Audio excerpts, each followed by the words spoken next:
యేసే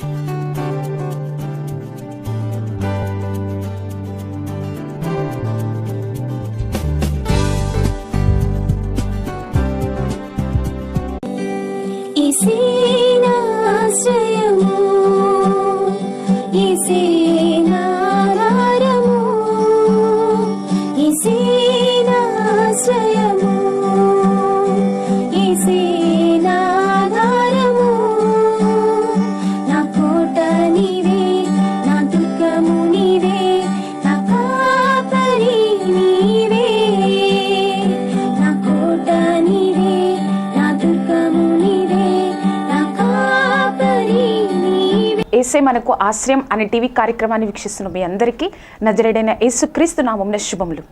ఎలా ఉన్నారండి? దేవుడు తన రెక్కల చాటున మనల్ని భద్రపరిచి మరి ఒక దినాన్ని దేవుడు మనకు అనుగ్రహించిన దేవాది దేవునికి సమస్తమైన మహిమ ఘనత ప్రభావాలు కలుగును గాక. ఈ యొక్క వారం యొక్క వాక్యాన్ని ధ్యానించుకునే ముందుగా మనం ప్రార్థన చేసుకుందాం. సర్వశక్తిమంతుడైన దేవ, పరిశుద్ధాత్మ దేవ యేసయ్య, నీ కృపా కాపుదల తండ్రి యేసయ్య, నీ భద్రత తండ్రి యేసయ్య, మమ్మల్ని ఇన్ని రోజులు కాచి కాపాడిన సర్వాధికారి సర్వశక్తిమంతుడా నీకు వందనాలు యేసయ్య. ఈరోజు ప్రభా ఈ యొక్క వారంలో మేము వాక్యాన్ని ధ్యానించుకొని పోవచ్చుండగా తండ్రి నీవే ప్రతి ఒక్కరితో మాట్లాడండి. ఎవరైతే ఈ యొక్క కార్యక్రమాన్ని చూస్తూ ఉన్నారో పరిశుద్ధాత్మ దేవ, ఎటువంటి డిస్టర్బెన్స్ లేకుండా నీ యొక్క ఆత్మ కార్యాన్ని జరిగించండి. ఆశ్చర్యకరుడా, ఎవరైతే ప్రభా యేసయ్య నువ్వు చెప్పినట్లుగా తండ్రి నీ యొక్క వెలుగును వారి జీవితాల్లో ప్రకాశింపచేస్తానని సెలవిచ్చావు తండ్రి. ఈ యొక్క వాక్యం ద్వారా వారిని వెలుగుతో నింపి తండ్రి యేసయ్య నీ యొక్క వెలుగులోనికి తీసుకుని వచ్చి నీకు దగ్గరగా చేయండి తండ్రి. ఆది నుంచి అంతం వరకు తండ్రి నువ్వే తోడేండి నడిపించి నీ కృపా కాపుదల దయచేసి నీ యొక్క జ్ఞానంతో నింపి ప్రభా నువ్వే సిలువ చాటున మరుగుపరిచి నువ్వే ప్రతి ఒక్కరితో మాట్లాడగలరని నజరేయుడైన యేసుక్రీస్తు నామమున అడిగి వేడుకొంచున్నాం తండ్రి. Amen, amen, amen. ఈ వారం మన వాక్య ప్రసంగ అంశంగా యెషయా గ్రంథము 6వ అధ్యాయము 3వ వచనం చదువుకుందాం. యెషయా గ్రంథము 6వ అధ్యాయము 3వ వచనం. వారు సైన్యములకు అధిపతియగు యెహోవా పరిశుద్ధుడు పరిశుద్ధుడు, సర్వలోకము ఆయన మహిమతో నిండి ఉన్నది అని గొప్ప స్వరముతో గాన ప్రతిగానములు చేయిచుండిరి. మనం చదవబడిన వాక్యము యెషయా గ్రంథము 6వ అధ్యాయము 3వ వచనం. అక్కడ సెరూపులు దూతలు దేవుణ్ణి 3 సార్లు పరిశుద్ధుడు పరిశుద్ధుడు పరిశుద్ధుడు అని గాన ప్రతిగానాలతో ఆయన్ని స్తుతించడం మనం చూస్తూ ఉన్నాం. ఆ యొక్క వాక్యాన్ని మనం చదువుకున్నాం. ఈ వారం యొక్క వాక్య ప్రసంగ అంశం ఏంటో అంటే, దేవుడికి మనం ఈ లోకంలో ఇవ్వగలిగిన శ్రేష్టమైన బహుమానం ఏంటి అంటే మన పరిశుద్ధ జీవితం. మరొకసారి చెప్తానండి, మన యొక్క వారం యొక్క వాక్య ప్రసంగ అంశం దేవునికి మనం ఈ లోకంలో ఇవ్వగలిగిన శ్రేష్టమైన బహుమానం ఏదైనా ఉంది అంటే మన యొక్క పరిశుద్ధ జీవితం. మనం చదవబడిన వాక్యంలో యెషయా గ్రంథము 6వ అధ్యాయం 3వ వచనంలో చదవబడిన వాక్యంలో సెరూపులు దేవుణ్ణి 3 సార్లు పరిశుద్ధుడు పరిశుద్ధుడు పరిశుద్ధుడు అని గాన ప్రతిగానములతో గొప్ప స్వరముతో ఆయన్ని దేవుణ్ణి స్తుతిస్తూ ఉన్నారు. బైబిల్లో ఒక్క మాట ఒక్కసారి ఉంటేనే అది ఎంతో విలువ కలిగిందండి. కానీ ఇక్కడ దేవుని గురించి ఒకేసారి 3 సార్లు పరిశుద్ధుడు పరిశుద్ధుడు పరిశుద్ధుడు ఉంది అంటే ఆయన ఎంత గొప్ప పరిశుద్ధుడో, ఆయన ఎటువంటి పరిశుద్ధ జీవితాన్ని జీవించారో, పరిశుద్ధత గురించి ఎంత విలువిస్తున్నారో మనం అర్థం చేసుకోవచ్చు. ఆ 3 సార్లు ఉంది అంటే దానికి ఎంతో విలువ ఉంది. అంటే ఆయన అంత గొప్ప పరిశుద్ధంగా జీవించారు అని మనం అర్థం చేసుకోవచ్చు. ఒక క్రైస్తవుడుగా ఈ మాట వినగానే మనకు ఒకలాంటి భయం వచ్చేస్తుంది. పరిశుద్ధ జీవితమా అంటే నేను అన్ని కోల్పోవాలేమో, పరిశుద్ధ జీవితమా నేను అన్ని కొన్నిటిని త్యాగం చేయాలేమో అని మనకు భయం వేస్తూ ఉంటుంది. మనం ఒక్కసారి ఆలోచించండి, ఈ కరోనా రాకముందు మనం ఎలా ఉండేవాళ్ళం? ఎక్కడికైనా వెళ్ళినా భయపడే వాళ్ళం కాదు. ఎక్కడికైనా వచ్చి రాగానే మనం చేతులు కడుక్కోవడం కానీ, లేకపోతే మన యొక్క వస్త్రాలు తీయడం కానీ, అలా మనం ఎటువంటి జాగ్రత్తలు తీసుకునే వాళ్ళం కాదు. కానీ ఈ కరోనా టైంలో మీరు ఆ కరోనా నుంచి బయటపడాలి అంటే మీరు చేతులు కడుక్కోండి. మీ వస్త్రాలు బయటకు వెళ్ళొచ్చిన తర్వాత వాటిని ఉతకడానికి వేయండి, తీసివేయండి. ఆ వస్త్రాలను బయటకు వెళ్ళొచ్చిన తర్వాత చేతులు కడుక్కోండి. ఇవన్నీ జాగ్రత్తలు చెప్పినప్పుడు మనం జాగ్రత్త పడ్డాం. ఎందుకు జాగ్రత్త పడ్డాం? మన కోసం, మన ఆరోగ్యం కోసం కోసం మనం జాగ్రత్త పడ్డాం. అలాగే దేవుడు చెప్తున్నాడు, నువ్వు భయపడక్కర్లేదు. పరిశుద్ధ జీవితం అంటే ఒక క్రైస్తవుడిగా నేను భయపడక్కర్లేదు. ఎందుకు అంటే ఆత్మీయ జీవితానికి అది ఒక జాగ్రత్తగా దేవుడు చెప్తున్నాడు. ఆత్మీయ జీవితంలో నువ్వు వర్ధిల్లాలి అంటే నేను పరిశుద్ధంగా ఉండాలని దేవుడు చెప్తున్నాడు. ఈ యొక్క భయాన్ని మనలో నుంచి తీసివేయాలని, ఇప్పటి నుంచి పరిశుద్ధ జీవితం అంటే ఇప్పటి నుంచి మనలో భయాన్ని తీసివేయాలని దేవుడు మనతో మాట్లాడుతున్నాడు. పరిశుద్ధ జీవితం అంటే నేను జీవించగలిగిందే అని దేవుడు చూపించాలని, నిరూపించాలని దేవుడు ఈరోజు మనతో మాట్లాడుతున్నాడు. మనం పరిశుద్ధ జీవితం గురించి 3 విషయాలు ఈరోజు మనం తెలుసుకుందామండి. మన వాక్య ప్రసంగ అంశం, ఈ లోకంలో మనం ఇవ్వగలిగిన శ్రేష్టమైన బహుమానం పరిశుద్ధ జీవితం. మొట్టమొదటి పాయింట్, పరిశుద్ధత లేని వారి గురించి దేవుడు ఏమనుకుంటున్నారు. మొట్టమొదటిగా పరిశుద్ధత లేని వారి గురించి, హృదయంలో పరిశుద్ధత లేని వారి గురించి అసలు దేవుడు ఏమనుకుంటున్నారు. మొట్టమొదటి పాయింట్లో దేవుడు మనతో మాట్లాడాలనుకుంటున్నారు. మనం ఎలా కనిపించాలనుకుంటామండి వేరే వాళ్ళకి? మనం దినచర్యలో ఏం చేస్తూ ఉంటాం? మన వస్త్రాలు శుభ్రం చేసుకుంటాం, మనల్ని శుభ్రం చేసుకుంటాం, అందరికీ సరిగ్గా కనిపించాలని, అందరికీ చాలా చాలా మంచిగా కనిపించాలని మనం ఒక దినచర్యలో ప్రతిరోజు చేసుకునే పని. మన వస్త్రాలను శుభ్రం చేసుకుంటాం, మన శరీరాన్ని శుభ్రం చేసుకుంటాం, మన తలని శుభ్రం చేసుకుంటాం. ప్రతిదీ కూడా ఎందుకు అంటే పరిశుభ్రంగా ఉండాలి అని, మిగతా వాళ్ళకి సరిగ్గా కనిపించాలి అని మనం అలాగా ఆ విధంగా పరిశుభ్రత పాటిస్తూ ఉంటాం. అలాగే మన హృదయం కూడా ఒక పరిశుద్ధమైన జీవితాన్ని జీవించాలి. ఎలా అంటే మన యొక్క మాటల్లో, మన యొక్క ప్రవర్తనలో, మన యొక్క తలంపుల్లో, మనం మాట్లాడే మన ఆలోచనలో కూడా పరిశుద్ధమైన ఆలోచనలు కలిగి ఉండడం, పరిశుద్ధమైన మాటలు కలిగి ఉండడం, పరిశుద్ధంగా ఉండడమే పరిశుద్ధమైన జీవితం అండి. ఒక్కసారి మనం గమనించామా, మనం ఇంతగా మనం దినచర్యలో ప్రయాసపడుతూ ఉంటాం, పరిశుద్ధత కోసం మనం ఇంత దినచర్యలో ప్రయాసపడుతూ ఉంటాం కదా. మరి మురికిగా ఉన్న వారి దగ్గరికి మనం వెళ్ళడానికి ఇష్టపడతామా అండి? కనీసం వారితో స్నేహం చేయడానికి ఇష్టపడతామా? మనం వారితో కనీసం ఒక్కసారి మాట్లాడడానికి మనం ఇష్టపడతామా? సరే, స్నేహం అట్లా పెట్టండి, కనీసం వారితో దగ్గరికి వెళ్ళి మాట్లాడడానికి మనం ఇష్టపడతామా?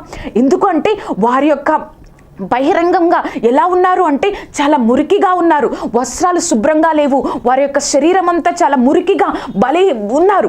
మనం ఇష్టపడము. ఎందుకు ఇష్టపడము అంటే వాళ్ళు చాలా మురికిగా ఉన్నారు, వారితో కనీసం మాట్లాడడానికి, దగ్గరికి వెళ్ళడానికి కూడా మనం ఇష్టపడం. మనం ఈ లోకంలో ఉన్న వాళ్ళమే మనం ఆలోచిస్తే, మన హృదయాంతరంగంలో ఎరిగిన దేవుడు మన చెడ్డ తలంపుల్లో, మన చెడ్డ ఆలోచనలో, మన చెడ్డ ప్రవర్తన మన హృదయంలో నుంచే వస్తుంది కదా. ఆ యొక్క హృదయాన్ని పరిశీలించే దేవుడు మన పాపి అయిన మనల దగ్గరికి వస్తాడా అండి? ఒక్కసారి ఆలోచించండి.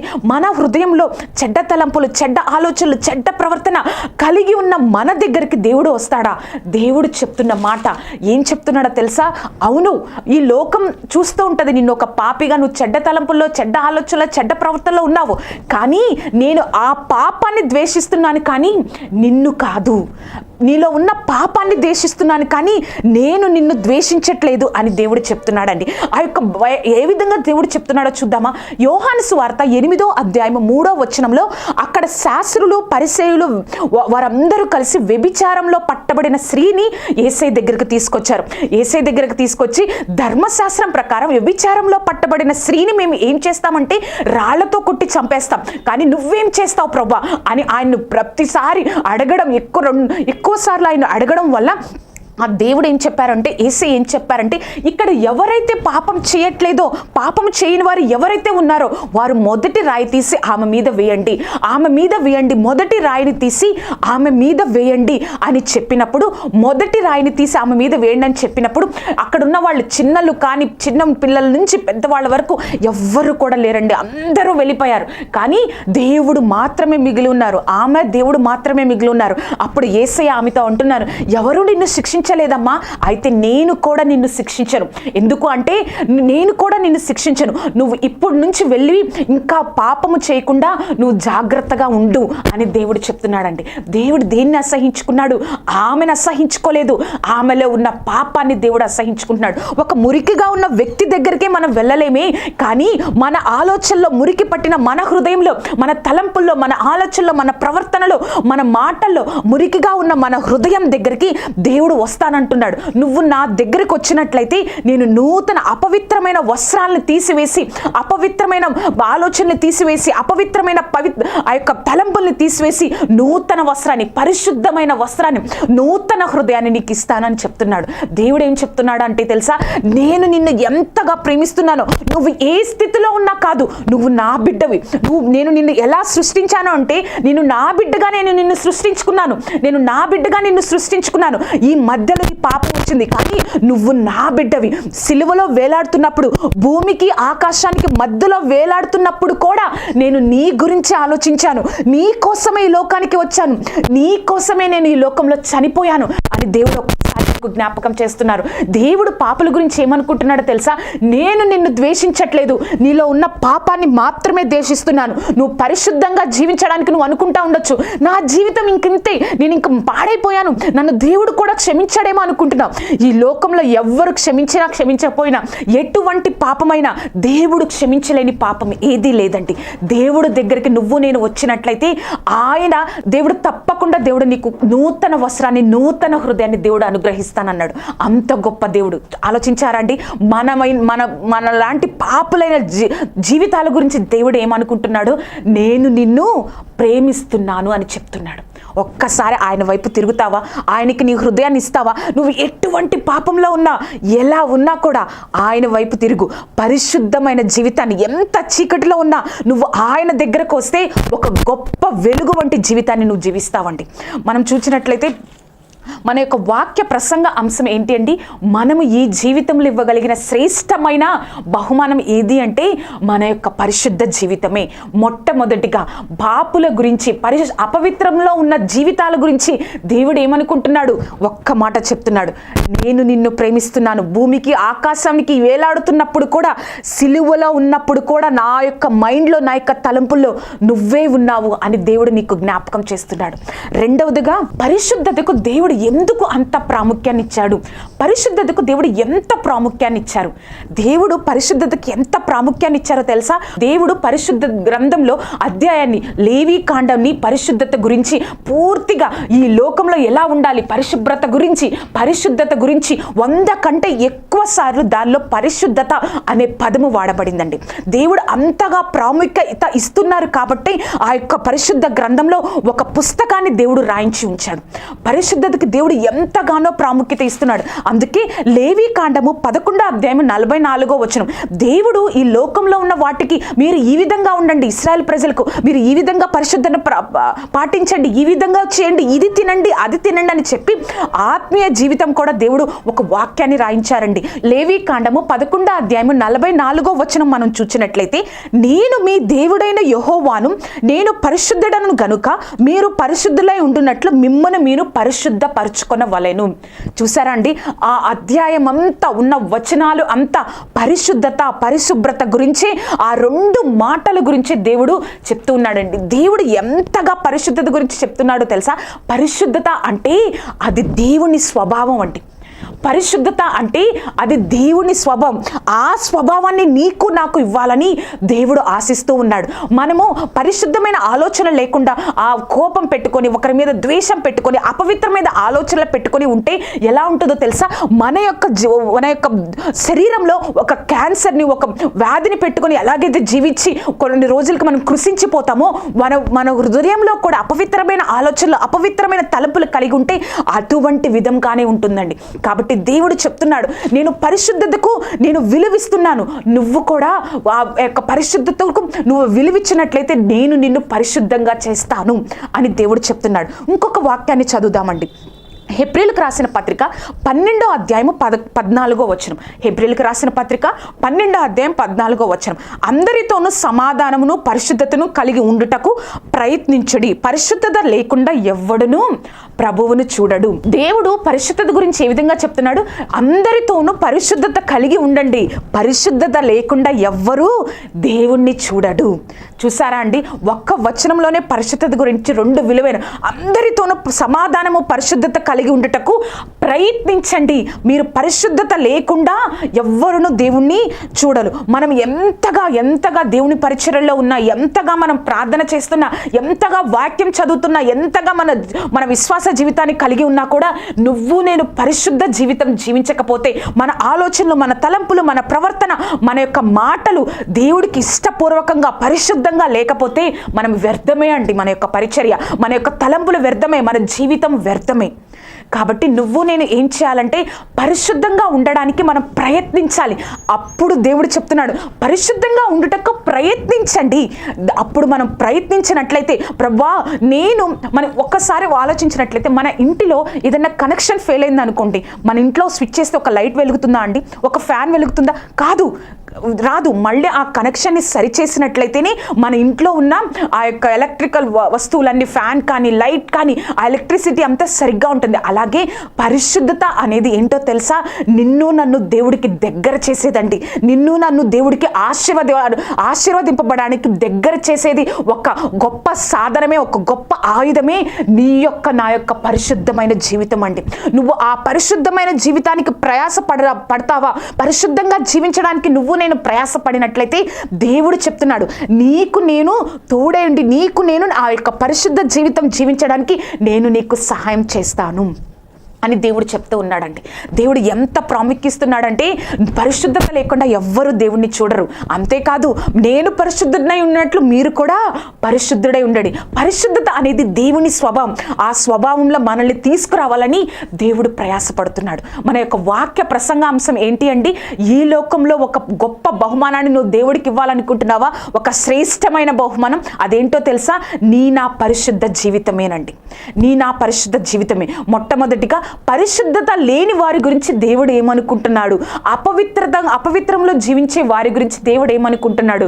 నేను నిన్ను ప్రేమిస్తున్నానని దేవుడు చెప్తున్నాడు. రెండవదిగా, పరిశుద్ధతకి దేవుడు ఎంతగా విలువిచ్చాడో మనం చూసాం. పరిశుద్ధ గ్రంథంలో ఒక పుస్తకాన్ని పరిశుద్ధత గురించి దేవుడు రాయించాడు. మూడవదిగా మనకి డౌట్ రావచ్చు, ఏంటో తెలుసా? పరిశుద్ధంగా జీవించడం మనకి సాధ్యమేనా, కష్టమా అనిపిస్తూ ఉంటుంది. అవును కదండి. మూడవదిగా, పరిశుద్ధంగా జీవించడం మనకి సాధ్యమా, కష్టం అనిపిస్తూ ఉంటుంది. దేవుడు ఒక వాక్యాన్ని మనకి జ్ఞాపకం చేయాలనుకుంటున్నాడండి. ఏంటి అంటే, రోమాపత్రిక 6వ అధ్యాయము 19వ వచనం. రోమాపత్రిక 6వ అధ్యాయము 19వ వచనం. మీ శరీర బలహీనతను బట్టి మనుష్యరీతిగా మాట్లాడుచున్నాను. ఏమనగా, అక్రమం చేయుటకై అపవిత్రతకును అక్రమమునకును మీ అవయవములను దాసులుగా ఎలాగూ అప్పగించితిరో, అలాగే పరిశుద్ధత కలుగుటకై ఇప్పుడు మీ అవయవములను నీతికి దాసులుగా అప్పగించుడి. మనం దేవునికి తెలుసుకోక ముందు, దేవుడు మన జీవితంలో రాకముందు మనం ఎలా అయితే అక్రమమునకు, అపవిత్రతకు మన యొక్క శరీరాలను, మన యొక్క అవయవాలను అప్పగించి వాటికి దాసులు అయిపోయామో, దాని నుండి విడిపించాడు దేవుడు. ఇప్పుడు దేవుడు చెప్తున్నాడు, ఇప్పుడు మీ యొక్క అవయవములను నీతికి దాసులుగా చేసుకొనండి. మీరు మీ యొక్క అవయవాలను, మీ యొక్క మాటలను, మీ యొక్క తలంపులను మీరు నీతికి దాసులుగా మీరు చేసుకున్నట్లయితే, దేవుడు మీరు అలా ఆ విధంగా జీవించడానికి మీరు కొనసాగించినట్లయితే నేను నీకు సహాయం చేస్తా. నీతికి దాసులుగా, పరిశుద్ధులుగా ఉండడానికి మీరు ఒక బానిసలుగా నేను చేస్తాను, నేను అలా ఉంటాను అని నువ్వు ఎప్పుడైతే అనుకుంటావో, ఆ యొక్క ఆలోచన కూడా దేవుడే పెట్టాడని ఒక్కసారి జ్ఞాపకం చేసుకోండి. మన కీర్తన గ్రంథంలో ఉంటుంది, ప్రభువా మాట రాకముందే నేను ఏం పలకాలో నీకు తెలుసు అని దావీదు కీర్తనలో ఉంటుంది. అంటే మనం పరిశుద్ధంగా ఉండాలి అని అనుకుంటున్నామంటే అది దేవుడు పెట్టిన ఆలోచనే.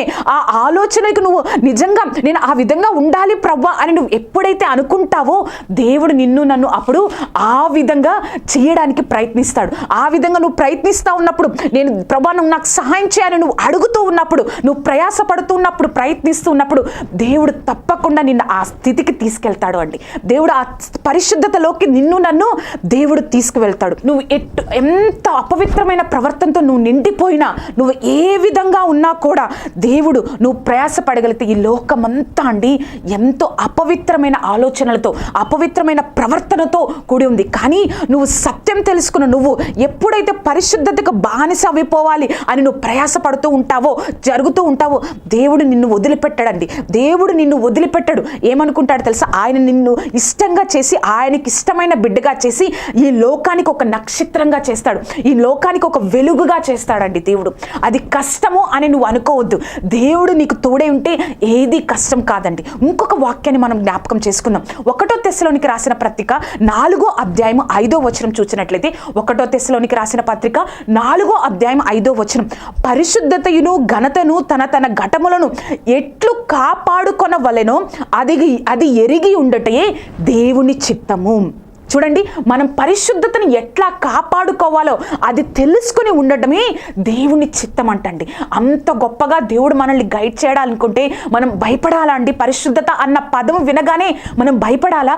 ఒక క్రైస్తవుడిగా ఇన్ని రోజులు నువ్వు ఉన్నావు, నువ్వెందుకు ఆగిపోవాలి? ఈ పరిశుద్ధ జీవితం జీవించకుండా నీ యొక్క విశ్వాస జీవితం అలా కొనసాగుతూ కాస్త లోకంలో కాస్త దేవుడి దగ్గర ఎందుకు ఉండాలి? పూర్తిగా ఆయనకి ఇష్టమైన బిడ్డలుగా. మన ఇంటిలో ఒక లైట్ సరిగ్గా వెలకపోతే ఏం చేస్తామండి?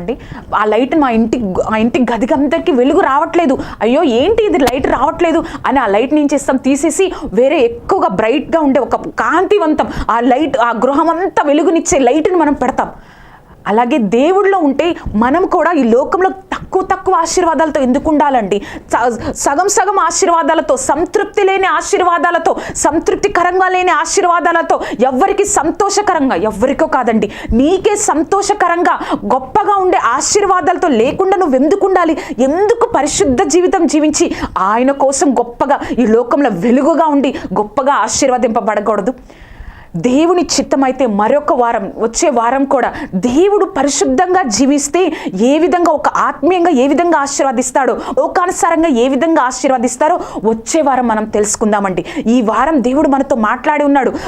పరిశుద్ధత లేని జీవితాలను దేవుడు ఏ విధంగా అనుకుంటూ ఉన్నాడో, తర్వాత పరిశుద్ధతకు దేవుడు ఎంత ప్రాముఖ్యత ఇచ్చాడో, మూడవదిగా పరిశుద్ధ జీవితం జీవించడం కష్టం కాదు అని దేవుడు నీతో నాతో మాట్లాడారు. మనం పరిశుద్ధంగా ఉండడం అంటే దేవుడు మనం ఈ లోకంలో ఇవ్వగలిగిన ఒక శ్రేష్టమైన, మనం దేవుడికి ఏ బహుమతి ఇవ్వలేమండి, కానీ నువ్వు నేను ఒక పరిశుద్ధంగా జీవిస్తే అదే ఒక శ్రేష్టమైన బహుమానంగా దేవుడికి కనబడుతుంది.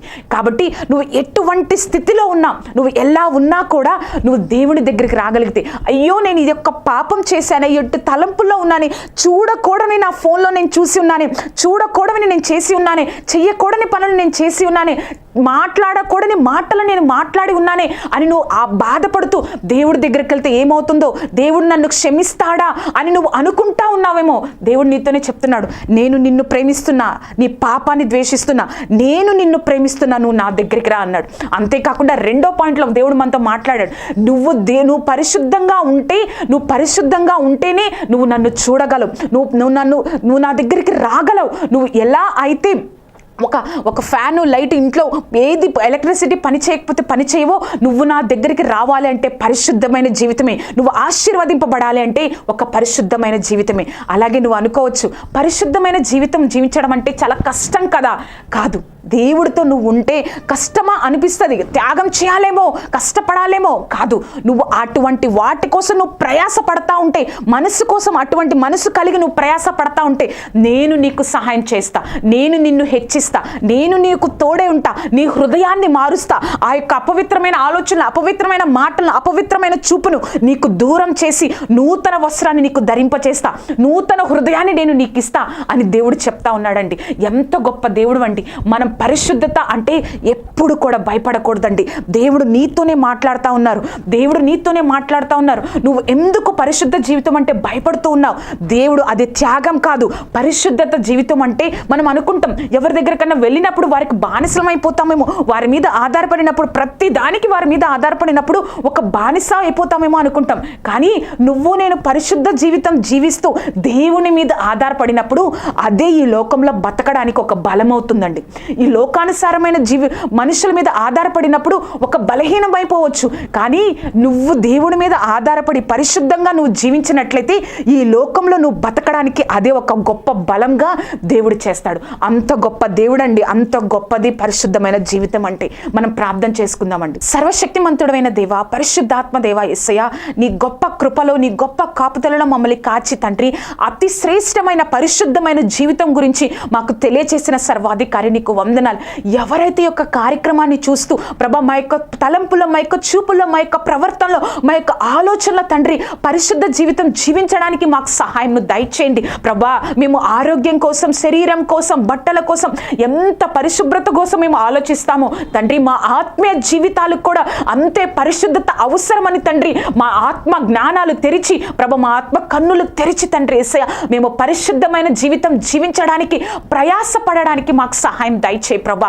సర్వశక్తిమంతుడా, నువ్వు మాకు తోడే ఉండి నడిపించండి. ఈ యొక్క కార్యక్రమాన్ని ఎవరైతే చూస్తా ఉన్నారో తండ్రి, ప్రతి ఒక్కరిని పరిశుద్ధమైన జీవితం జీవించడానికి ప్రభా నువ్వే సహాయంను దయచేయండి. మాతో మాట్లాడిన ప్రభా నువ్వే సహాయంను దయచేసి పరిశుద్ధ జీవితం జీవించి ఈ లోకంలో గొప్ప వ్యక్తులుగా ఉండడానికి నువ్వు ప్రభా లేవనెత్తి తండ్రి నీ కృపలో వర్ధిల్లింప చేసి నీ నామ ఘనత కొరత తండ్రి మమ్మల్ని లేవనెత్తి నీ కాపుదల దయచేయండి. ఎవరైతే ఈ యొక్క కార్యక్రమాన్ని చూస్తున్నారో వారి గృహాలను తండ్రి నువ్వే ఆశీర్వదించండి, నీ కృపలో వర్ధిల్లింప చేయండి. నీ చిత్తమైతే మేము మరొకసారి కూడుకునేంత వరకు, మరొకసారి కలుసుకునేంత వరకు నీ సన్నిధి మా మధ్యన ఉంచి నడిపించగలరని నజరేయుడైన యేసుక్రీస్తు నామమున అడిగి వేడుకొంచున్నాం తండ్రి. ఆమెన్, ఆమెన్, హల్లెలూయా. యేసే మనకు ఆశ్రయం అనే టీవీ కార్యక్రమాన్ని వీక్షించిన మీ అందరికీ నజరేయుడైన యేసుక్రీస్తు నామమున శుభములు. ఈ యొక్క వారము మనం పరిశుద్ధత గురించి తెలుసుకున్నాం. వచ్చే వారము పరిశుద్ధంగా ఉంటే దేవుడు అనుగ్రహించే ఆత్మీయ ఆశీర్వాదాలు, అంతేకాకుండా ఈ లోకానుసారంగా మనం ఏ విధంగా ఆశీర్వదింపబడతామో దేవుని చిత్తమైతే మనం వచ్చే వారం తెలుసుకుందామండి. మనం పరిశుద్ధంగా జీవించడానికి మనము ప్రయాసపడదాం. దేవుడు మిమ్మల్ని దీవించును గాక. ఆమెన్.